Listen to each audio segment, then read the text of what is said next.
طبق نقشه‌چوب‌بینی‌های کمیته کار با جوانان و ورزش نزد حکومت جمهوری تاجیکستان با مقصد اجرای دستور سفارش‌هایی که پرزیدنت جمهوری تاجیکستان در پیام سالانه‌اشان به مجلس عالی جمهوری تاجیکستان نزد جوانان گذاشتند، با اشتراک معاون رئیس کمیته کار با جوانان و ورزش نزد حکومت جمهوری تاجیکستان در ناحیه واسع با جلب جوانان ملاقات و واخوری‌های سودمند دایر گردیدند.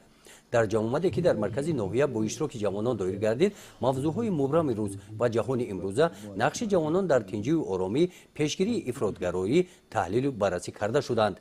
در برآمد معاون رئیس کمیته کار با جوانان و ورزش نزد حکومت جمهوری تاجیکستان ذکر گردید که جوانان باید که شکرانه از آن نمایند که در وطن تنج و آسوده زندگی دارند.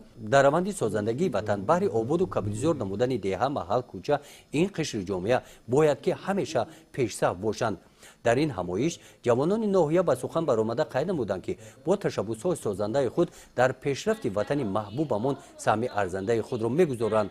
همین گونه همایش در دیگر شهر و ناحیه‌های منطقه کلاب برگزار گردیدند. گزارش خواجه نظریف خدای نظر ظهورов از ناحیه واسع برای برنامه اطلاعاتی نوید.